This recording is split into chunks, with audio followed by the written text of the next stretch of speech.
Assalamualaikum warahmatullahi wabarakatuh. Perkenalkan, nama saya Aris Satria Wibowo, NIM saya 2018-570 dari Hukum Ekonomi dan Bisnis kelas I. Di sini saya akan menjelaskan terkait mind mapping saya dengan materi hukum perusahaan. Hukum perusahaan ini dibagi menjadi dua bagian, yaitu yang pertama hukum perusahaan perseorangan, kemudian perkumpulan. Saya mulai dari perusahaan perseorangan terlebih dahulu, yaitu perusahaan perseorangan ini relatif simple, didirikan oleh satu orang, modalnya milik satu orang, kemudian tidak ada pengaturan khusus tentang perusahaan perseorangan ini. Semua orang bebas mendirikan perusahaan perseorangan ini asalkan tidak melanggar ketentuan undang-undang. Dan modal dari perusahaan perseorangan ini relatif kecil. Itu. Kemudian perkumpulan. Perkumpulan ini terdiri dari beberapa orang. Lalu perkumpulan ini tidak menjalankan perusahaan.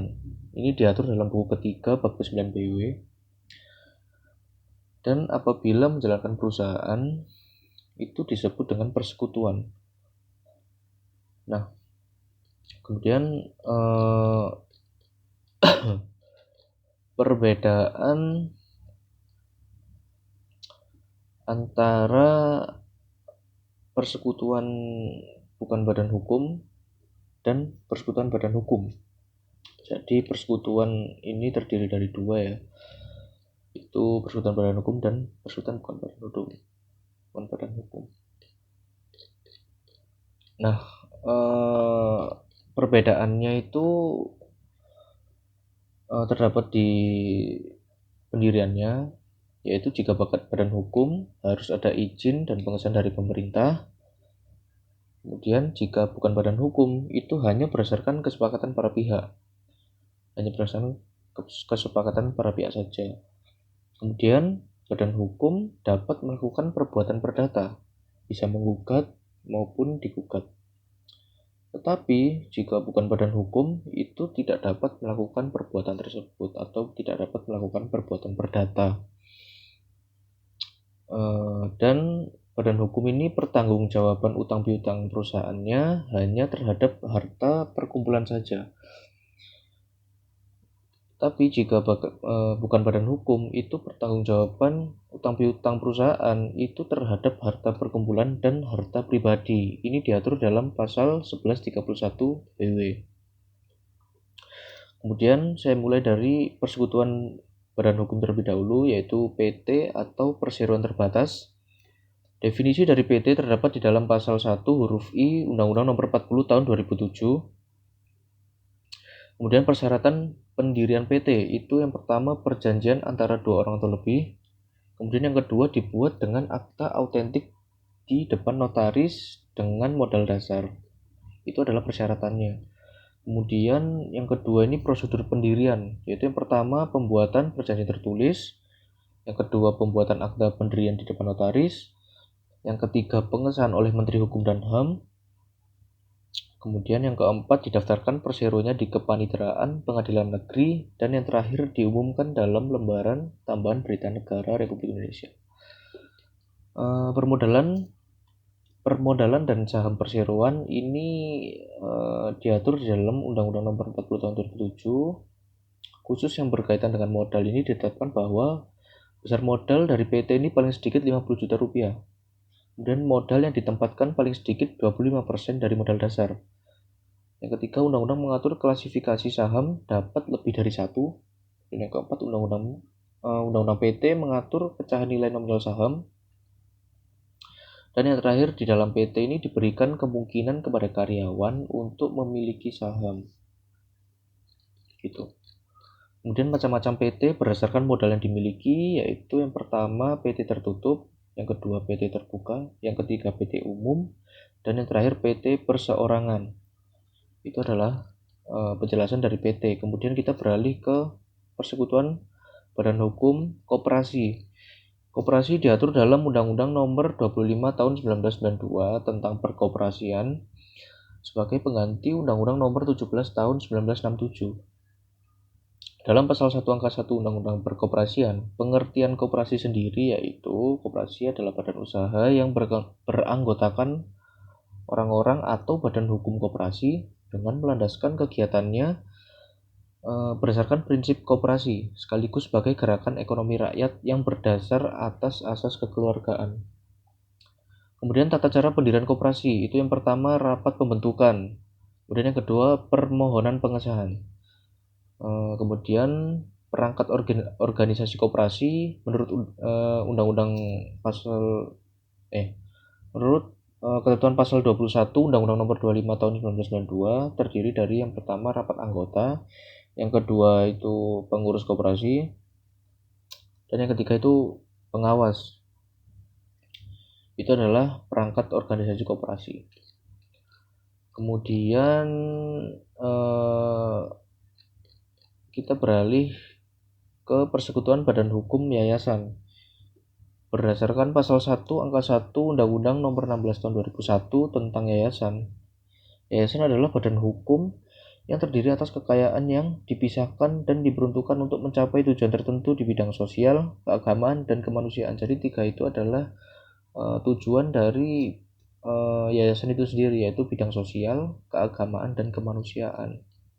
Yayasan ini tidak memiliki anggota.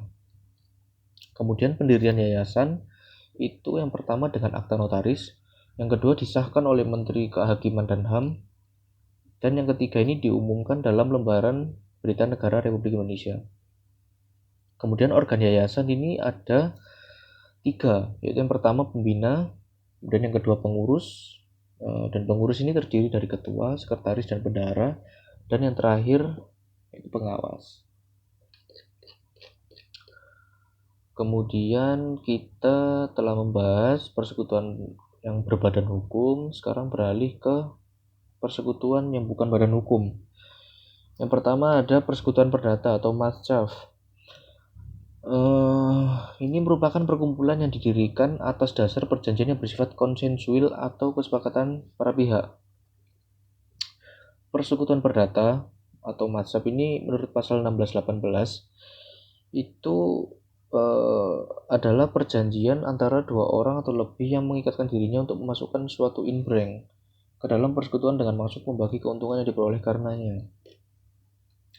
Dari ketentuan pasal 16-18 KUH Perdata tersebut ada beberapa unsur yang terdapat dalam persekutuan perdata, yaitu adanya suatu perjanjian kerjasama antara 2 orang atau lebih, dan yang kedua masing-masing pihak harus memasukkan sesuatu ke dalam persekutuan atau inbreng, dan yang ketiga bermaksud membagi keuntungan bersama. Kemudian inbreng ini diatur dalam pasal 16-19 ayat 2 KUH Perdata, yaitu bisa berupa uang, kemudian yang kedua benda-benda seperti kendaraan bermotor atau alat perlengkapan kantor, dan yang ketiga ini tenaga kerja baik fisik maupun pikiran. Kemudian persekutuan badan hukum firma ini diatur dalam pasal 16-35 BW.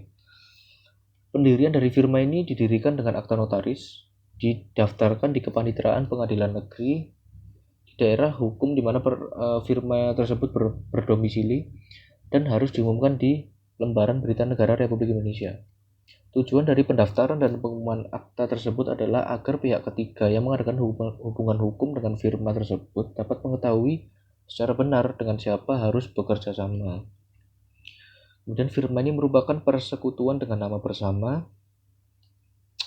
Kemudian unsur mutlak firma, yaitu yang pertama menjalankan perusahaan, kemudian yang kedua ini dengan nama bersama, dan yang ketiga ini pertanggungjawaban sekutu atau yang disebut firman. Ini bersifat pribadi secara keseluruhan terhadap segala perikatan firma. Kemudian nama bersama yang dimaksud itu adalah nama orang atau sekutu yang digunakan untuk nama perusahaan secara bersama begitu. Dan yang terakhir ini adalah persekutuan bukan badan hukum atau persekutuan komanditer, yaitu CV. Persekutuan komanditer atau CV. Itu diatur dalam pasal 19 KUHD bahwa CV adalah suatu perseroan untuk menjalankan suatu perusahaan yang dibentuk satu orang atau beberapa orang persero yang secara tanggung-menanggung bertanggung jawab untuk seluruhnya pada satu pihak dan satu orang lain lebih sebagai pemberi modal pada pihak yang lain. Kelebihan dari CV yaitu pendiriannya relatif lebih mudah, kemampuan manajemennya lebih besar, mudah memperoleh kredit, dan modal yang dikumpulkan lebih besar. Kemudian kekurangannya yaitu kelangsungan hidupnya tidak menentu, sulit untuk menarik kembali modalnya, dan sebagian sekutu mempunyai tanggung jawab tidak terbatas. Di dalam CV ini terdapat dua sekutu, yaitu sekutu komanditer atau sekutu diam, sleeping partner, yaitu sebagai pemasok modal. Kemudian yang kedua ini sekutu komplementer atau sekutu kerja, yaitu sekutu yang menjalankan perusahaan. Macam-macam dari CV ini ada 3, yaitu CV diam-diam, CV terang-terangan, dan CV dengan saham. Untuk mendirikan persekutuan komanditer ini atau CV itu dibuatkan akta pendirian dari notaris, didaftarkan di Kepanitiaan Pengadilan Negeri, dan diumumkan di tambahan berita negara Republik Indonesia. Sebenarnya tidak ada aturan khusus yang mengatur, sehingga persekutuan komanditer ini dapat diadakan berdasarkan perjanjian atau sepakat para pihak saja. Itu diatur dalam pasal 22 KUHD. Tetapi dalam prakteknya ya harus dibuatkan dengan akta pendirian dari notaris, datang ke Kepanitiaan Pengadilan Negeri, dan diumumkan di tambahan berita negara Republik Indonesia. Sekian penjelasan materi mind mapping saya. Mohon maaf bila ada kurang-kurang kata atau salah kata, mohon dimaklumi. Assalamualaikum warahmatullahi wabarakatuh.